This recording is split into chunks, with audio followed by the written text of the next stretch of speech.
개척을 하면서 기도하는 것 외에 제가 가장 많이 했던 것 중에 하나가 당근마켓 중고 거래였습니다. 가능하면 한 푼이라도 아껴야 되는 상황이었기 때문에 이런 중고 거래를 제가 굉장히 많이 했습니다. 그래서 예배당 우리 카페에 가면은 스타벅스 스타일의 바 테이블이 하나 이렇게 쭉 있는데요. 거기에 이렇게 바 테이블에 맞는 의자들이 있습니다. 근데 자세히 보시면은 의자 하나가 높이가 좀 달라요. 제가 중고 거래했는데 그 높이가 다른 의자가 있는지를 모르고 이제 구입을 했던 겁니다. 그래서 거기에 있는 의자 모두가 다 당근을 해온 것이고, 그리고 카페에 있는 모든 테이블이 사실은 새 거가 없습니다. 다 이제 당근해서 테이블 하나에 뭐 10,000원, 15,000원, 30,000원 이렇게 해서 가져왔어요. 그러니까 조금이라도 아끼려고 이렇게 노력을 했던 것이죠. 근데 제가 당근으로 이제 거래를 할 때에 제가 기피하는 대상자가 있습니다. 그들은 바로 미성년자들이에요. 대화를 주고받다가 맞춤법이 계속 틀리면 의심하게 됩니다. 미성년자인지 아닌지 확인하면은 제가 정중하게 얘기를 하고 거래를 하지 않습니다. 왜냐하면 여러분, 미성년자는 민법상 법정 대리인의 동의가 없으면은 거래를 취소할 수 있어요. 민법 5조인가 그렇거든요. 물론 예외 사항이 있습니다. 뭐 부모가 허락한다든지 자기가 갖고 있는 물건 정도는 팔 수 있어요. 근데 엄마의 뭐 루이비통 가방을 판다든지 이런 거는 취소할 수 있습니다. 혹시 자녀들이 그런 짓을 저지르면은 잘 취소하셔서 다시 받으시면 됩니다. 그러니까 미성년자를 아는 사실이 딱 알게 되면은 거래를 제가 잘 얘기하고 중단을 했어요. 그러니까 미성년자는 아직 성인이 아니기 때문에 실수를 할 수도 있고 잘못된 판단을 할 수도 있고, 그래서 보호를 받아야 될 필요성이 있습니다. 그래서 현행법상 여러 보호망이자 또 한계가 설정이 되어 있습니다. 부모 입장에서는 그건 보호하는 것일 텐데 아이들 입장에서는 간섭이라고 얘기를 할 수가 있겠죠. 그러니까 어찌됐든 한국의 법 체계 안에서는 누군가를 지키고 보호하는 이런 법리의 흐름들이 있다라는 겁니다. 그런데 로마의 법도 조금 비슷했습니다. 0세부터 14세까지는 후견인 제도가 있었고요. 14세부터 25세까지는 청지기라고 해서 그들을 법적으로 제한하고 보호하고 지켜줘야 되는 제도가 있었습니다. 그러니까 부모로부터 아무리 많은 재산을 상속을 받을 수 있다고 하더라도 25살이 넘지 않으면은 누군가에 의해서 통제당하고 제약을 받으면서 살아갈 수밖에 없었다라는 거예요. 그런데 그 당시에 후견인들 그리고 청지기들은요, 사랑하는 마음으로 미성년자들을 지키고 보호하기보다는 혼내고 엄격하게 대하고 윽박 지르는 일들이 굉장히 많았습니다. 겉으로 보면, 멀리서 보면 마치 종처럼 취급당하는 것 같은 그림이 그려졌던 것이죠. 실제로 여러 문헌들을 살펴보면은 어떤 청지기들은 자신이 보호해야 되는 아이의 재산을 자기 멋대로 써버리는 경우들도 있었습니다. 재산만 함부로 여겼을까요? 아니죠. 그 아이들도 함부로 대하고 막 종처럼 부리는 일들이 굉장히 많이 있었다라는 거예요. 그래서 25살이 되기까지 자녀됨의 권리를 누리지 못했습니다. 통제당했어요. 제약을 당하는 일들이 있었던 것이죠. 그래서 사도 바울은 이 복음을 설명을 하면서 이 갈라디아 교회 성도들에게 익숙한 로마법의 체계를 통해서 율법과 이 복음의 관계를 설명을 하고 있는 겁니다. 그래서 오늘 말씀 본문을 보시면 어떻게 얘기를 하고 있을까요? 너희가 어렸을 때에 후견인과 청지기 아래에 있던 것처럼 너희가 율법의 종으로 살고 있다라는 것을 얘기를 하죠. 그러니까 종처럼 자유가 아니라 통제를 당했습니다. 기쁨이 아니라 두려움에 의해서 끌려가는 일들이 굉장히 많았다라는 거예요. 근데 예전에는 그랬는데, 어린 시절에는 그랬는데, 때가 차고 하나님께서 예수님을 보내주신 다음에 복음이 우리 안에 선포된 다음에는 어떤 일들이 일어난다라고 얘기할까요? 우리가 아들로서 상속자로서의 온전한 지위를 갖게 되더라라는 것을 얘기하죠.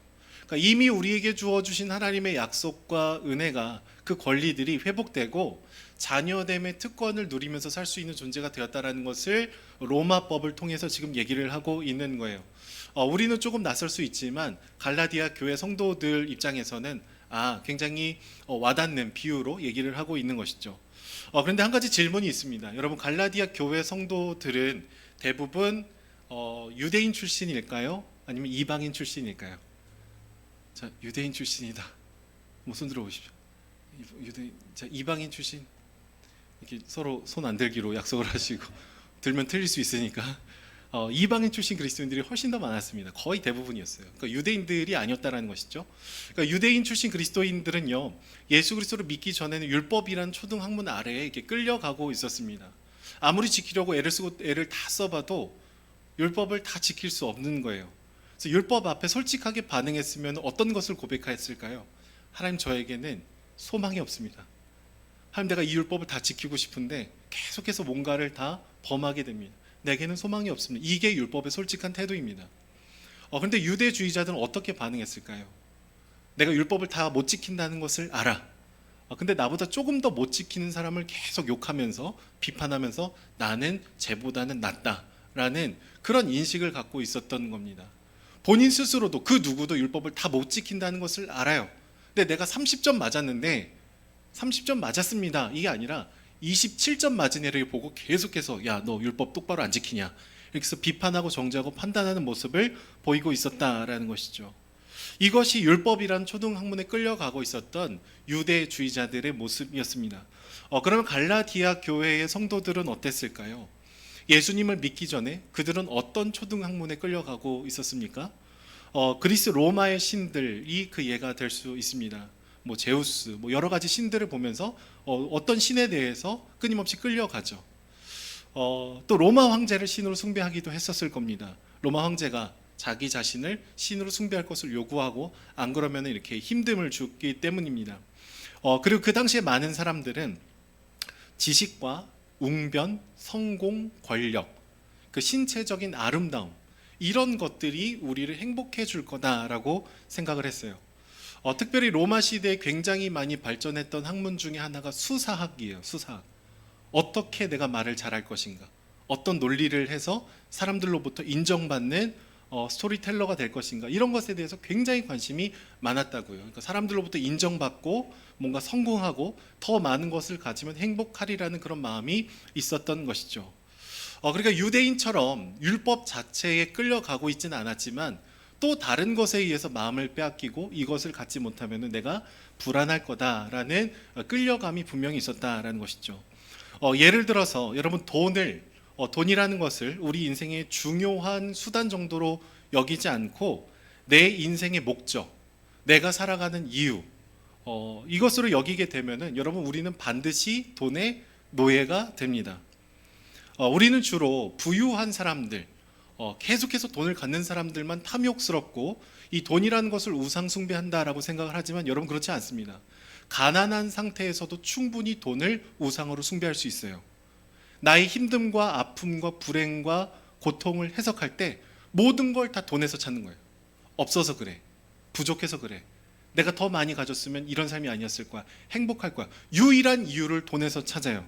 그러면 유일한 소망이 되는 것이 무엇입니까? 더 많이 갖는 것밖에 없어요. 그 상태에서 살면은요, 계속해서 우리 입술에 돈 그래요. 돈. 없어서 그래, 당신이 못 벌어서 그래, 그래서 그런 거야. 계속해서 돈이 우리의 유일한 근거가 되고 모든 것을 보장해주는 메시아가 되는 것이죠. 여러분, 반대로 돈이 많으신 분들도 많은 상태에서도 돈을 우상으로 숭배할 수 있습니다. 만족을 모르죠. 더 많은 부를 축적하기 위해서 탐욕적으로 살아갑니다. 그러면 아주 반드시 누군가를 사람답게 대하지 않게 돼요. 인격적으로 대하지 않고 도구처럼 대하게 됩니다. 내가 막 음식을 시켜 먹은 다음에 배달하러 오신 분에 대해서 음식물 쓰레기 쥐어서 보내고 그 사람을 그냥 배달해주는 수단으로 여기는 폭력성이 우리 안에 점점점 들어오게 되는 것이죠. 어찌되었든 돈이 많으나 적으나 우리의 근본적인 삶의 이유를 돈에서 찾게 될 때 우리는 눈과 귀와 마음이 무뎌지게 되고 점점점 종의 모습을 갖게 되더라라는 겁니다.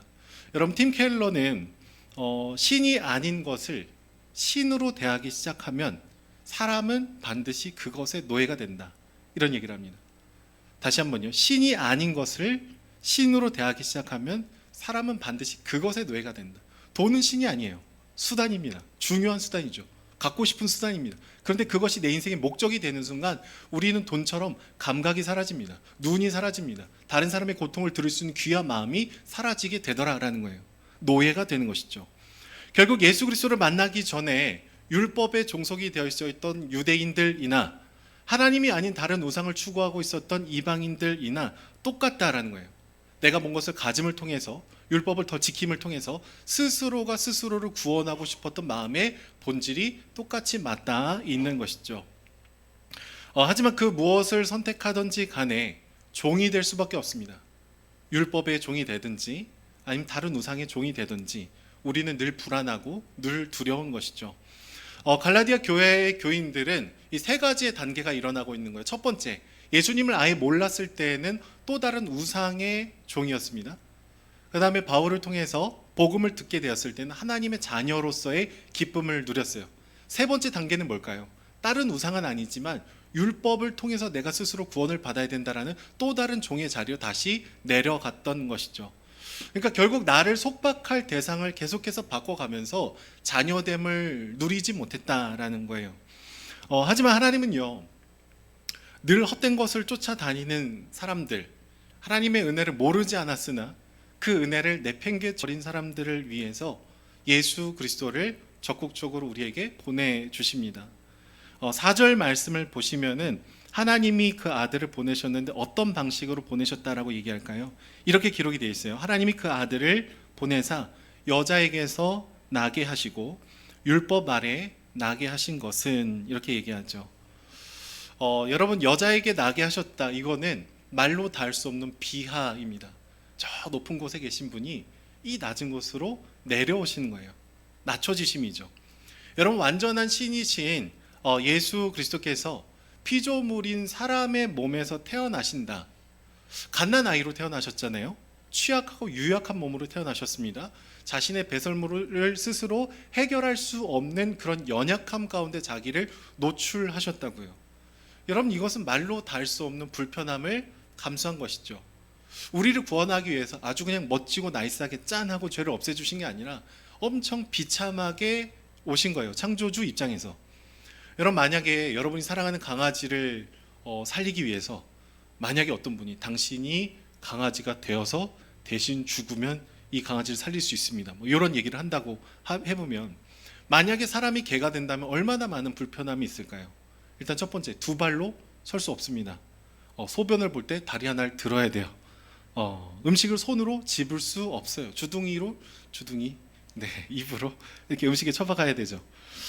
사람이 개가 된다라는 것만 하더라도 수많은 불편함을 우리가 기꺼이 감수해야 되는 것이죠. 근데 사람이 개가 되는 정도가 요 정도인데, 모든 것을 만드신 신이라는 분이 사람이 된다? 이것은 말로 닿을 수 없는 불편함을 계속해서 자기의 온 존재로 받아들였다라는 것이죠.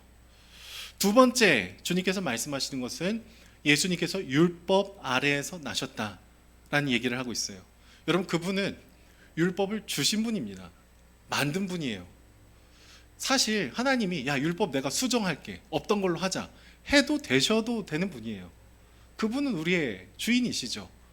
그냥 없던 걸로 하자, 내가 바꿀게, 그래도 됩니다. 근데 그분은 마치 자신이 이 율법의 종처럼, 율법 아래에 있는 것처럼 모든 하나님의 말씀을 다 성취하시죠. 율법을 지키십니다. 그래서 신약 성경 복음서에 가서 보시면은 계속해서 구약의 말씀을 인용하세요. 이거는 구약의 약속이 되었던 말씀을 그 매뉴얼대로 하나씩 둘씩 다 순종해 가면서 그 말씀을 온전히 성취하는 것이죠.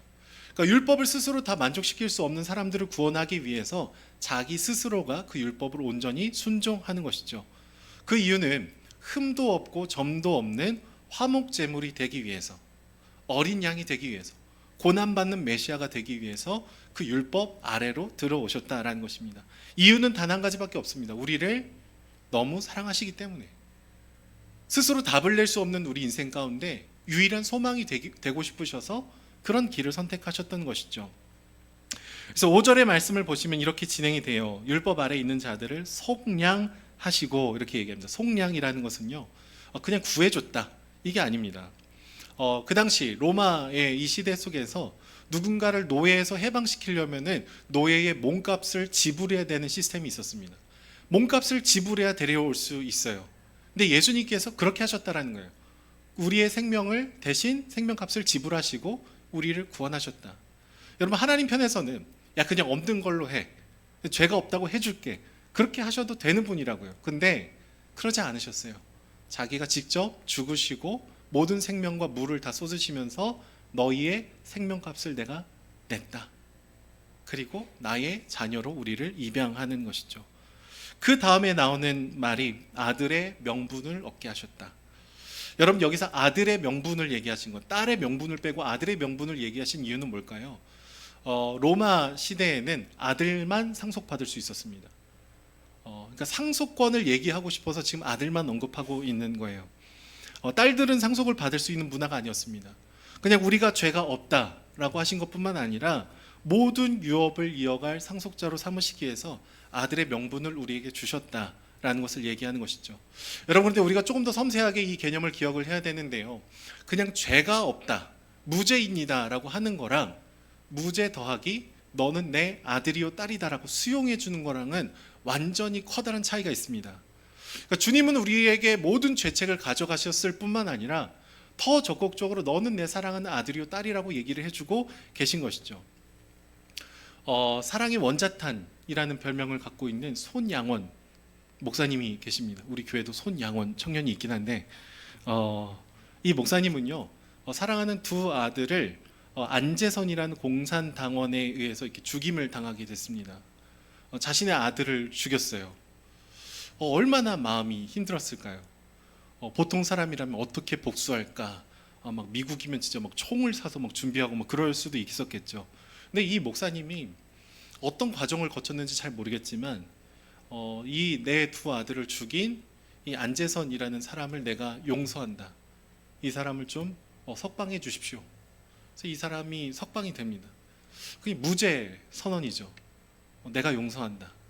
근데 더 나아가서 이 목사님이 이 안재선이라는 분을 아들로 입양해요. 양아들로 입양합니다. 저는 이 얘기를 이분의 딸을 통해서 들었어요. 우리 손양원 목사님의 따님이 총신대 신대원에 오셔서 간증을 하셨던 시간들이 있었는데 그 과정이 얼마나 쉽지 않았는지를 우리는 보게 되죠.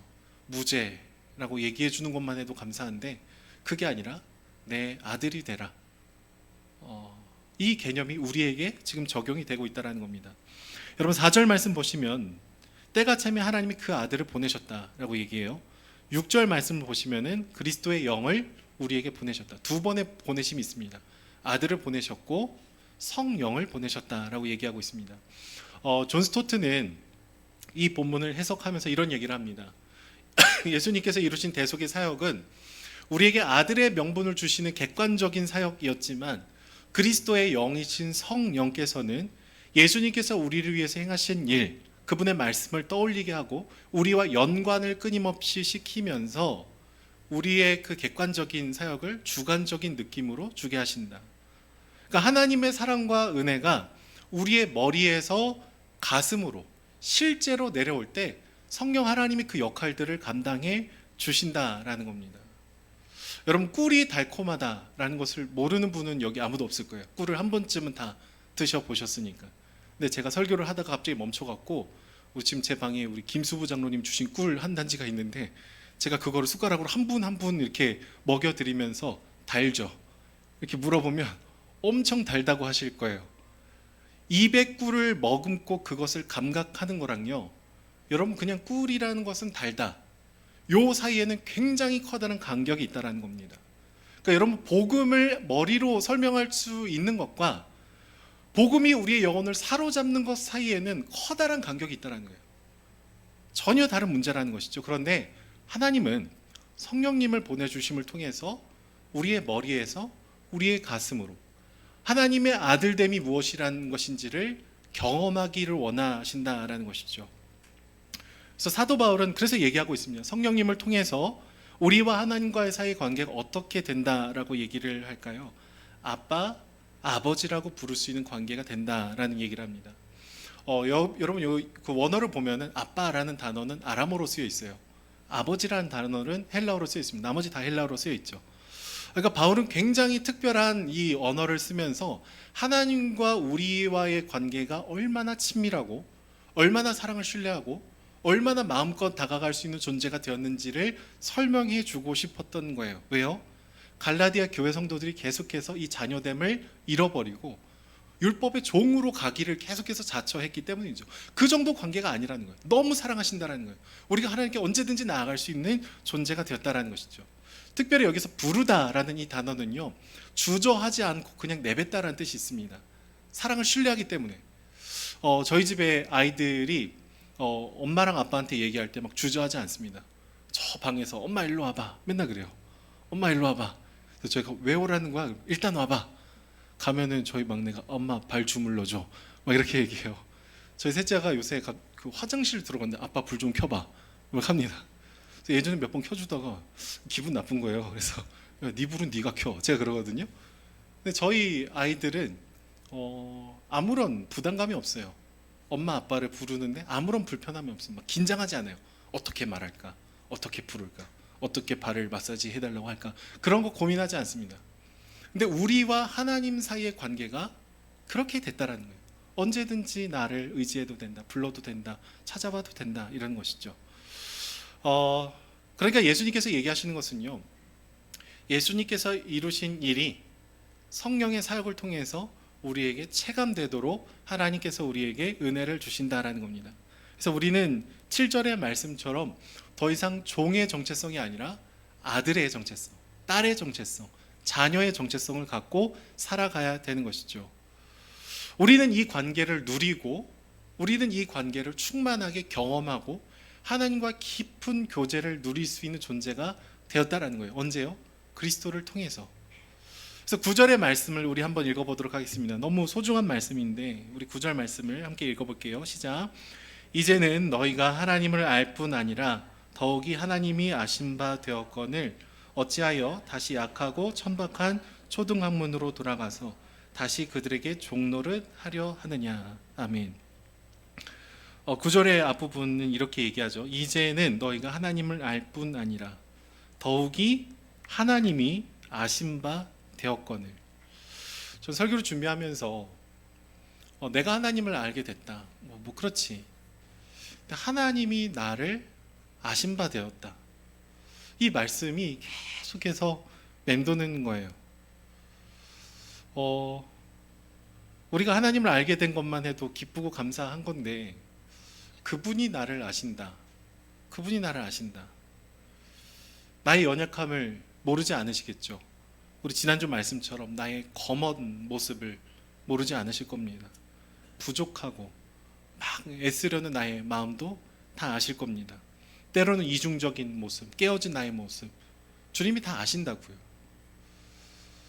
근데 주님께서 다 아시는데 여전히 우리가 그분의 자녀라는 거, 그분께 고민하지 않고 나아갈 수 있다는 거, 그 길을 예수님께서 죽으심으로 부활하심으로 열어주셨다는 것, 이것이 우리에게 말로 다 할 수 없는 은혜이구나 싶었습니다.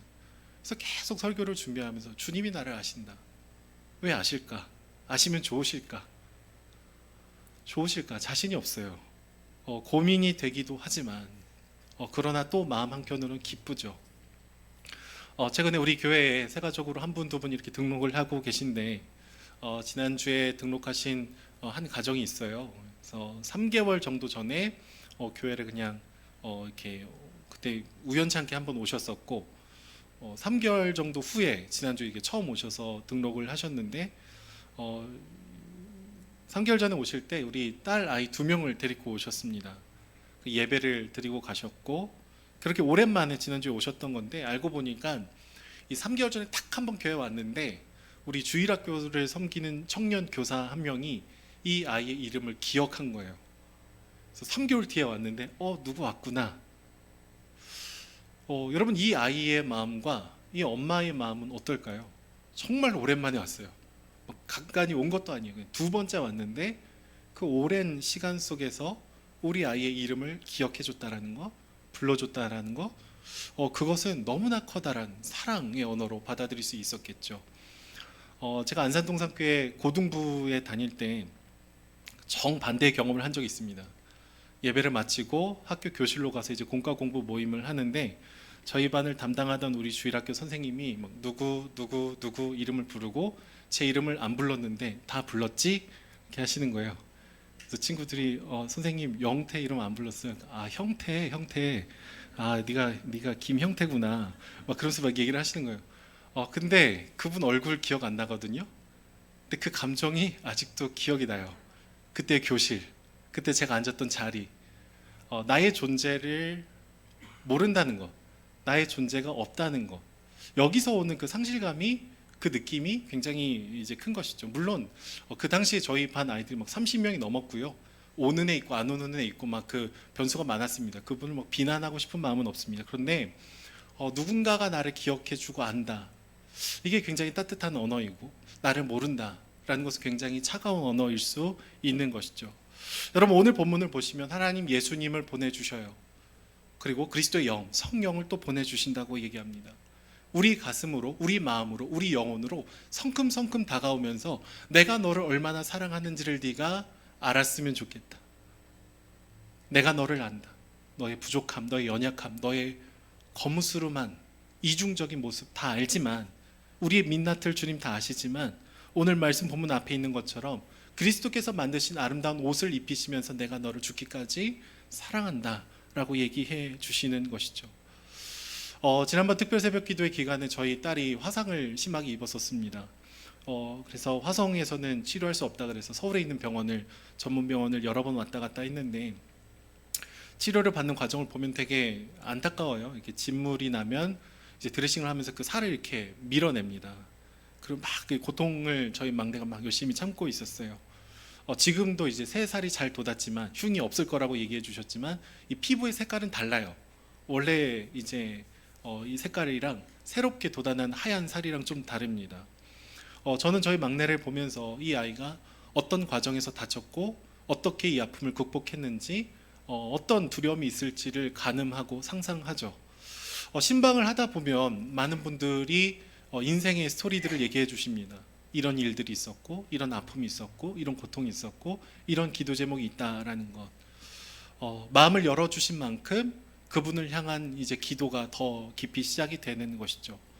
서로를 안다라는 것이 그런 것 같아요. 근데 하나님이 우리를 아신다라는 것.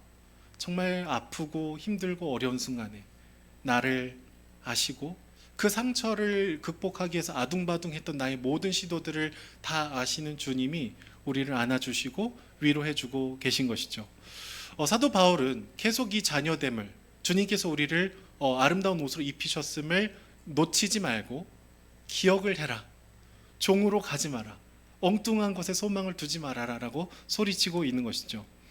여러분, 그리스도의 생명으로 지으신 옷은 우리에게 항상 입혀져 있을 것인데, 모든 더러움과 수치스러움을 그분의 의로움으로 덮어주십니다. 그 의로운 옷을 입을 때 우리의 모든 죄와 불의는 그리스도께로 향하고, 우리는 주님을 아빠, 아버지라고 부를 수 있는 친밀한 관계를 선물로 받는 것이죠. 여러분, 옷은 우리 피부에 가장 와닿는, 맞닿아 있는 물건입니다. 주님은 우리와 항상 그 누구보다도 가장 가까이 계시더라라는 거예요. 그래서 우리는요, 주님께 머뭇거리지 않을 수 있는 마음으로 나아가야 돼요. 내가 얼마나 죄인이었든지 간에 주님의 사랑이 더 크다. 내가 얼마나 거뭇했든지 간에 주님의 사랑이 나를 더 아름답다고 얘기해 주신다라는 것이죠. 그래서 복음은 순종을 해야지만 하는 노예에서 순종하고자 하는 아들과 딸로 우리를 변화시키는 것입니다. 말씀을 맺도록 하겠습니다. 여러분, 하나님과 깊은 관계를 누리시기를 소망합니다. 잘 살지 못해도 우리를 정죄하고 비판하고 판단하시는 분이 아니라 우리를 안으시고 우리 존재를 기뻐하시는 분이신 것을 우리가 믿으며 아빠 아버지를 부르며 나아갈 수 있었으면 좋겠어요. 그러기 위해서는요, 성령의 도움이 필요합니다. 우리가 복음을 아예 모르지는 않거든요. 근데 이게 꿀이 달달하는 것은 그냥 아는 것 수준이 아니라 나의 전 존재를 압도하고 그분으로 충만하기 위해서는 성령께서 우리 마음을 변화시켜 주셔야 돼요. 물론 우리가 성령께서 우리 마음에 어떻게 활성화가 되시냐 이런 공식이 있지는 않습니다. 내가 기도를 2시간 하면 주님께서 은혜 주신다. 금식하고 하면 그냥 은혜 주신다. 그분은 우리의 통제를 받으시는 분이 아니죠. 우리가 어떤 변수를 만들고 그것을 결과를 보장할 수는 없습니다. 그런데 여러분, 수많은 부흥의 역사들을 볼 때, 그리고 우리가 소위 은혜 받았다라는 그 순간을 볼 때 우리는 어디에 있었냐면은 기도의 자리에 있었어요. 나의 죄됨을 고백하는 자리에 있었어요. 하나님을 높이는 예배 자리에 있었습니다.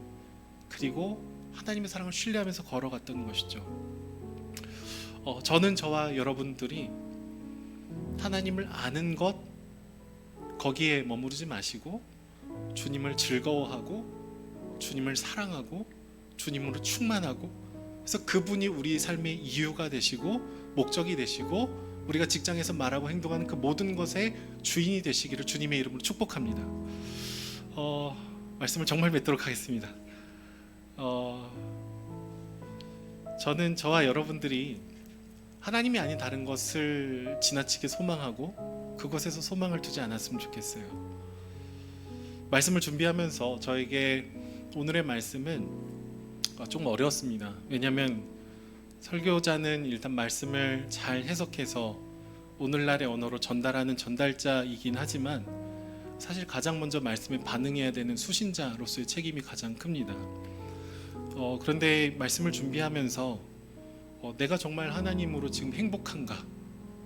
많은 분들이 저한테 물어보거든요. 목사님, 개척하고 행복합니까? 기쁩니까? 부교육자로 살다가 담임 목사가 되니까 막 행복합니까? 근데 죄송하지만 저는 개척하고 막 그냥 재밌거나 막 기쁘거나 막 그러지는 않았어요. 해야 될 것이 많고 책임감을 느끼고 무게감을 느끼고 성실하게 돌설돌설 돌아서서 설교 준비하고 돌아서 설교 준비하고, 그냥 제가 담임 목사로서 저의 역할을 잘 감당해야 됐다는 것이 훨씬 더 크게 느끼는 사람이기 때문에 막 즐겁다, 행복하다, 기쁘다 그런 감정은 그다지 많지 않았습니다.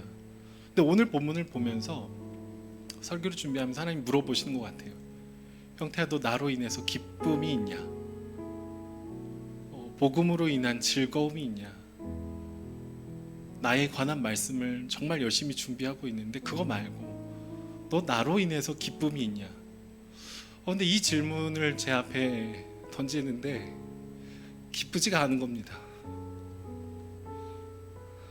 말씀을 잘 전해야 될 것 같고 설교가 끝나고 집에 들어갈 때마다 계속 스스로를 채찍질하는 거예요. 저희 아내가 그 유튜브 쇼츠를 만들거든요. 월요일에 가끔 제가 자고 있을 때 쇼츠를 막 만드는데 제 목소리가 새어 나오는 거예요. 근데 제가 여보 그거 틀지 마. 왜냐면 그 전날 저 스스로 생각할 때 제가 말씀을 그렇게 잘 전했다라고 생각을 하지 못했기 때문이죠. 여러분들이 어떻게 들으시는지 잘 모르겠지만 저는 그렇습니다. 저는 목회 아니면 말씀을 전하는 사역, 굉장히 선한 것을 저의 우상으로 만들기가 너무 쉬운 존재라는 것을 계속해서 보게 됐어요. 그래서 오늘 말씀을 준비하면서 하나님, 제가 당신으로 충만하자라는 얘기를 해야 되는데 저부터가 충만하지 않습니다. 꿀을 머금으면 다르다라는 얘기를 해야 되는데 저부터가 그러지 않은 것 같습니다. 그러면서 다시 한번 제 안에 종된 마음, 자녀이지만 끊임없이 종으로 끌려가기를 선택하는 저의 모습을 보는 것이죠. 저는 저와 여러분들이 모습은 다르지만 본질은 비슷하리라고 생각이 듭니다.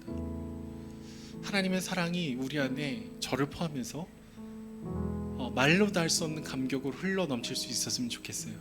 뭐를 잘해서가 아니라 어떤 것을 잘 수행해서가 아니라 육아를 하시는 분들 아이를 온전하게 사랑해내서가 아니라 때로는 화를 내도 되고 실수를 해도 되고 주님께서 사랑의 옷으로 우리를 입히시면서 괜찮다, 내가 너를 사랑한다, 그 복음이 우리 안에 끊임없이 적용이 되고 선포되는 저와 여러분들이 되기를 소망합니다.